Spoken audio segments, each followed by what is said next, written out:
अस्सलाम वालेकुम बच्चे। तो आज हम डिस्कस करेंगे अपनी एक्सरसाइज 6.4 और इसका question number 1। Step by step solution समझने के लिए बच्चे वीडियो आप लोगों ने लास्ट तक लाजमी देखनी है और स्किप तो बिल्कुल भी नहीं करनी।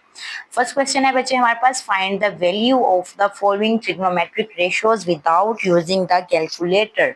उन्होंने कहा है कि भाई कैलकुलेटर का यूज तो आप लोगों ने बिल्कुल भी नहीं करना और इन ट्रिग्नोमेट्रिक रेशियोज के जो है वो आप लोगों ने आंसर्स या वैल्यूज हमें फाइंड आउट करके बतानी है। तो बच्चे फिर हमारे पास बस एक ही सोल्यूशन बचता है कि हम इस टेबल को याद कर लें। तो याद करने के लिए मैं आपको एक बहुत ही इजी मेथड बताने लगी हूँ जिससे आपको ये टेबल कभी भी नहीं भूलेगा। जब तक आप लोग मैथ करोगे और ट्रिग्नोमेट्री को यूज करोगे तो आपको ये टेबल हमेशा याद रहेगा। तो चले चलते हैं बच्चे। ओके बच्चे, तो ये इस तरह मैंने वही टेबल मैंने इस पेज पे अपने बना लिया हुआ है। ठीक है, यहाँ पर मैंने अपने लिख लिया है कि मेरे पास एंगल कौन कौन सा है। मेरे पास एंगल है बच्चे 0 है, 30 है, 45 डिग्री है, 60 है और 90 है। और अगर हम इसको रेडियन में देखें तो मैंने रेडियन में भी साथ ही लिख दिया हुआ है और डिग्री में भी लिख दिया हुआ है। तो हम क्या करेंगे कि बच्चे अब हम साइन थीटा के लिए इसकी सारी वैल्यूज देखेंगे, फिर हम कोस थीटा के लिए देखेंगे और देन हम टेन थीटा के लिए भी देखेंगे। तो अच्छा, इसके लिए बच्चे हमने ट्रिक यूज करना है। अब ट्रिक में हमारे पास फर्स्टली क्या होगा कि यहाँ पर देखिए बच्चे, सबसे पहले ना हम साइन थीटा की वैल्यूज फाइंड आउट करेंगे। साइन थीटा की कर लेंगे, देन कोस की तो इजीली हो जाएंगी। कोस की होगी फिर तो कोई मसला ही नहीं रहेगा। टेन की तो वैसे ही हम साइन और कोस को यूज करके निकाल लेंगे। ठीक है, तो जस्ट अभी आप लोगों ने फोकस करना है साइन थीटा पे। अच्छा बच्चे, अब मेरे पास जो फर्स्ट एंगल है वो क्या है 0। मैं यहाँ पर वैल्यू लिख लूंगी 0। ठीक है, यहाँ पे मैं लिख रही हूँ 0। बच्चे मेरे पास एंगल है 30, 45, 60 एंड 90। मैंने 0 लिखा। 0 लिखने के बाद मैं जो है वो सीक्वेंस में काउंटिंग लिखती जाऊंगी 1 2 3 एंड 4। ठीक है, ये इतना लिखने के बाद मैं क्या करूंगी कि मैं इसको 4 से डिवाइड कर दूंगी। सारी वैल्यूज को मैं 4 से डिवाइड करने वाली हूँ, ये इस तरह। ठीक है बच्चे, इस तरह मैं इनको 4 से डिवाइड कर दूंगी। अब 4 पे डिवाइड करने के बाद मैं इधर से इसके आंसर्स लूंगी। यहाँ से मेरे पास आंसर क्या आ जाएगा, 0 को अगर हम हमारे पास नोमिनेटर में 0 और डिनोमिनेटर में बेशक जो मर्जी वैल्यू हो तो वो उसको 0 कर देता है। 1/4 ये ऐसे ही बच्चे आ जाएगा। देन है मेरे पास ये कटिंग हो जाएगी इन दोनों की, तो यहाँ से आ जाएगा 1/2 आ जाएगा, 1/2 आ जाएगा और 3/4 भी ऐसे ही आ जाएगा।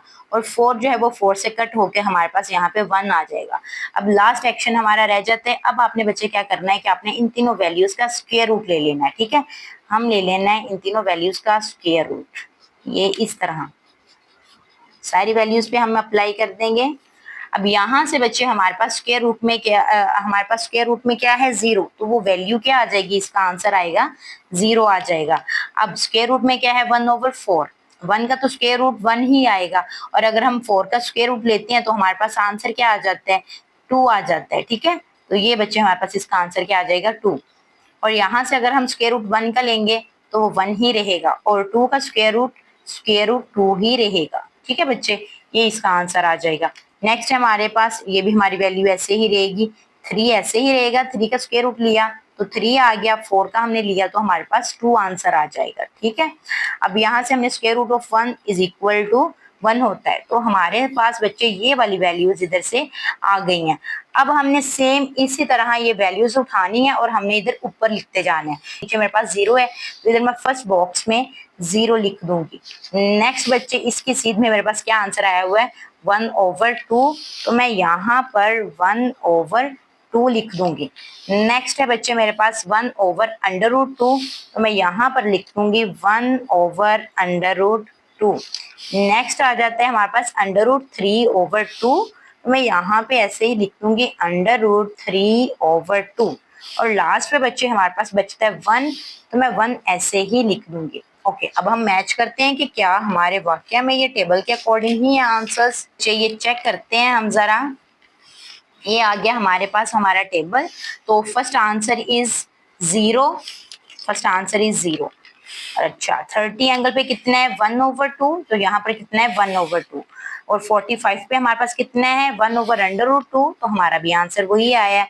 और 60 पे √3/2 और 90 पे क्या है 1 है। तो एग्जैक्ट हमारे आंसर्स मैच कर गए हैं और हमारा जो ट्रिक है वो काम कर रहा है। तो इस वे में ये बच्चे हमें टेबल याद रह सकता है। ठीक है, अब नेक्स्ट कोर्स के लिए हमें क्या करना होगा। कोर्स के लिए हम करेंगे कि हमने इनको रिवर्स फॉर्म में लिख देना है। हमने रिवर्स करके ये सारी वैल्यूज को लिख दें, मतलब कि यहाँ से ये वैल्यू उठानी है 1 इधर, ये वैल्यू उठानी है, यहाँ पर लिख देनी है, फिर ये वाली वैल्यू उठानी है, यहाँ पे लिख देनी है 1/√2, और ये वाली वैल्यू उठानी है हमने, यहाँ पर लिख देनी है, और ये 0 उठाना है हमने, इधर लिख देना है। ठीक हो गया बच्चे। तो ये हमारे पास कोस की वैल्यूज भी आ गई। अब कोस की वैल्यूज भी हम मैच कर लेते हैं। कोस की वैल्यूज हमारे पास क्या है, यहाँ पर हमारे पास कोस की वैल्यू है 1√3/2, 1/√2, 1/2 एंड 0। 1√3/2, 1/√2, 1/2 एंड 0। बच्चे सेम वही वैल्यूज हैं जो हमारे पास टेबल में गिवन है। तो ये भी हमारा बच्चे इसका भी सॉर्ट आउट हो गया। अब लास्ट पे बच्चे हमारे पास बचता है tan थीटा। तो tan थीटा तो हमने कहा था कि अगर हमने साइन और कोस निकाल लिया tan थीटा तो यूं निकल आएगा हमारे पास। तो tan बच्चे हम लोगों ने पढ़ा हुआ है, हम लोगों ने tan क्या पढ़ा हुआ है बच्चे, tan थीटा किसके इक्वल होता है, tan इक्वल होता है sine theta over cos theta. ऐसे ही पढ़ा हुआ है ना हमने। चलें बच्चे, अब हम फर्स्ट वाली वैल्यू ले लेते हैं। साइन ओवर कोस लिखना है ना हमने, तो 0/1, 0/1 है हमारे पास। तो इसका आंसर क्या आ जाएगा, नॉमिनेटर में 0, डिनोमिनेटर में कोई भी वैल्यू हो तो आंसर क्या आता है बच्चे हमारे पास, 0 आंसर आ जाते हैं। नेक्स्ट है 1/2, और यहाँ पर क्या है √3/2। तो हम लिखते हैं 1/2 और √3/2। हमें पता है बच्चे कि ये डिवीजन है, ये वैल्यू जब ऊपर जाएगी तो ये इस तरह उल्ट हो जाएगी, और ये डिनोमिनेटर वाली वैल्यू डिनोमिनेटर से इस तरह कैंसिल हो जाएगी। तो अब बचता क्या है हमारे पास, 1/√3 बचता है। तो वो हम यहाँ पे लिख देंगे 1/√3। अब नेक्स्ट बच्चे हम लेंगे 1/√2, 1/√2। नॉमिनेटर में वैल्यू लिखते हैं 1/√2, और डिनोमिनेटर में भी हम इसी तरह लिखते हैं 1/√2। तो ये दोनों तो आपस में कट गए, तो पीछे हमारे पास बच्चे क्या बच रहा है, 1। तो हम यहाँ पे 1 लिख देंगे। नेक्स्ट है हमारे पास √3/2 और 1/2। हम यहाँ पे लिखते हैं √3/2 और 1/2। तो डिनोमिनेटर कैंसिल हो गए, अब वैल्यू क्या बचती है, √3। ये बच्चे हमारे पास वैल्यू आ गई। अब लास्ट वन इज 1/0। अब हमारे पास वैल्यू आ रही है बच्चे 1/0 आ रहा है। अब यहाँ पर क्या है कि हमारे पास बच्चे डिनोमिनेटर में 0 है।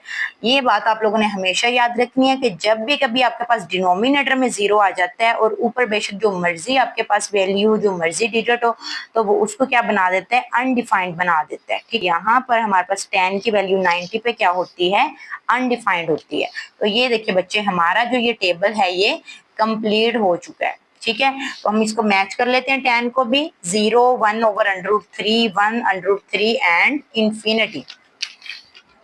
0 एंड 1/√3, 1 एंड √3 एंड अनडिफाइंड। तो देखिए बच्चे सेम वही चीज आ गई। अब इस वे में आप लोगों ने टेबल को याद कर लेना है। आई होप सो ये आप लोगों के लिए बहुत ही ज्यादा हेल्पफुल होने वाला है। सोल्यूशन स्टार्ट करने से पहले बच्चे मैं आप लोगों को एक छोटा सा सीक्रेट बताती हूँ।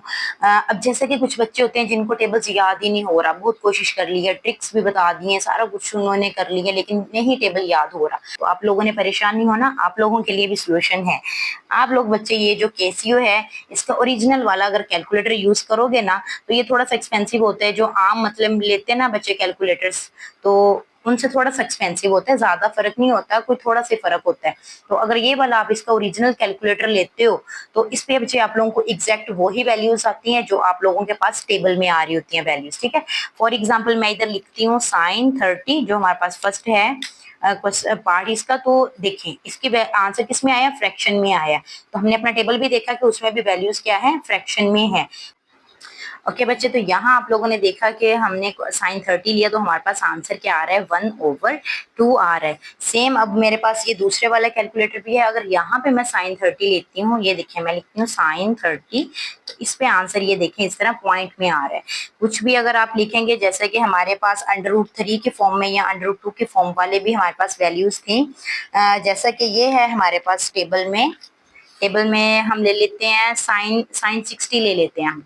अगर हम टेबल में हमारे पास साइन 60 की वैल्यू लेते हैं, इस वाले कैलकुलेटर पे अगर हम लेते हैं साइन 60, ये देखिए हमारे पास बच्चे इस तरह ये डेसिमल की फॉर्म में आंसर आएगा, इसका पॉइंट की फॉर्म में आंसर आएगा। और अगर हम यही वैल्यू अपने इस कैलकुलेटर पे लेंगे साइन 60, तो ये देखिए बच्चे, ये एग्जैक्ट वही आंसर आएगा जो हमारे पास टेबल वाला। तो ये बच्चे आप लोग यूज कर सकते हो, लेकिन सिर्फ ये उन प्लेसेस पे जहाँ पे आपको कैलकुलेटर ले जाना अलाउ है।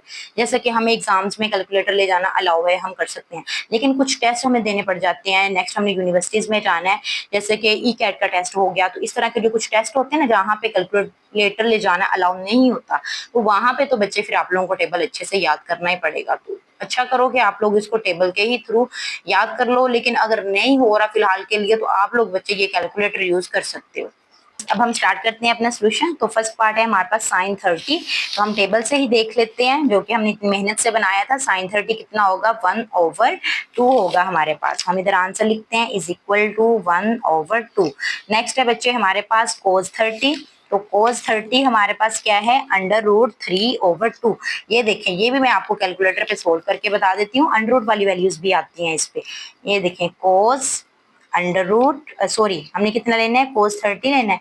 cos 30 लिखेंगे तो ये देखिए हमारे पास एग्जैक्ट वही आंसर आ गया जो हमारे पास यहाँ टेबल में है, √3/2 आ जाएगा ये बच्चे।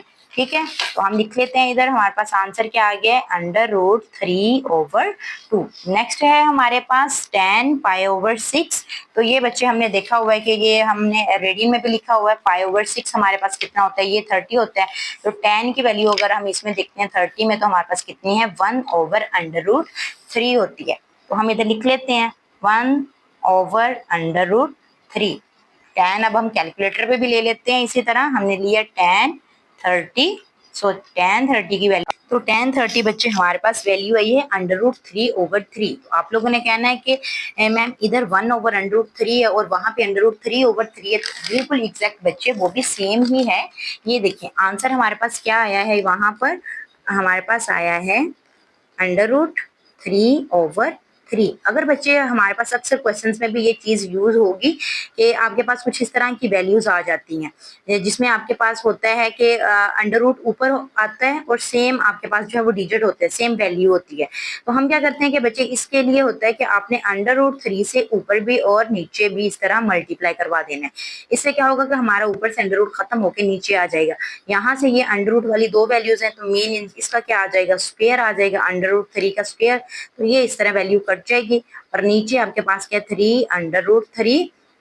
इधर से आपके पास क्या होगा कि ये 3 वाली वैल्यू बची होगी अकेली, तो ये इससे कट गया और लास्ट पे आपके पास क्या बच गया, 1/√3। तो मतलब ये वही सेम हमारे पास वैल्यू बन जाती है। ठीक है, तो आपने बस ये ध्यान रखना है कि अगर आपके पास कोई भी वैल्यू इस फॉर्म में आ जाती है ना, कुछ इस तरह करके, बेशक वो 2 आ रहा है या कुछ भी आ रहा है, तो आप उसको ये लिख सकते हो। मतलब यहाँ पर इस तरह 2 होगा तो आप उसको इस तरह लिख सकते हो, 1/√2, 1/√3 लिख सकते हो आप लोग उसको। ओके बच्चे, नेक्स्ट है हमारे पास tan 60।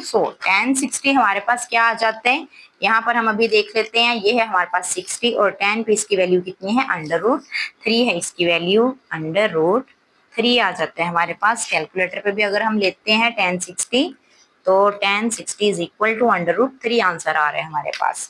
ओके बच्चे, अब हमारे पास आ जाता है secant 60। अब यहाँ पे आपने बच्चे पहचान करना है कि ये जो secant है ये असल में इनवर्स है किसका। तो हम लोगों ने बहुत अच्छे से पीछे इसको रिवाइज किया हुआ था कि कौन किसका इनवर्स है। तो secant होता है बच्चे cos का इनवर्स होता है। तो cos असल में 60 हमने देखना है।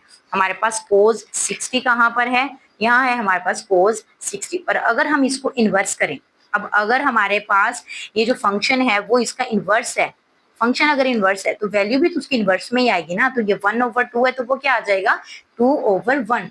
मीन्स कि इसका आंसर हमारे पास क्या आ जाएगा, 2 आ जाएगा। ठीक है, तो ये हमारे पास इसका आंसर आ गया। तो हमारे पास आ जाते हैं cos π/3 आ जाते हैं हमारे पास, cos π/3। तो मतलब कि cos 60 की वैल्यू देखेंगे तो वो क्या है हमारे पास, 1/2। तो वो हम यहाँ पे लिख देंगे 1/2। बच्चे अब हमने देखनी है cot की वैल्यू, cot 60 है हमारे पास। तो हमने अब कोट की तो वैल्यू नहीं है हमारे पास, लेकिन हाँ हमें ये जरूर पता है कि कोट इनवर्स किसका है।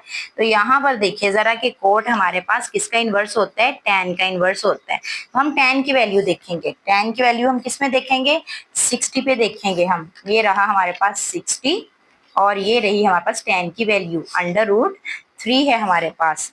तो इनवर्स जब करेंगे इसको, √3 को अब हमने उल्ट करके लिखना है ना। अब हमारे पास tan किसके इक्वल आ रहा है, tan इज इक्वल टू √3। तो अगर हम इसका इन्वर्स करेंगे तो वो हमारे पास क्या आ जाएगा 1/√3। तो ये हमारे पास बच्चे इसका आंसर है 1/√3। नेक्स्ट है बच्चे हमारे पास साइन 60।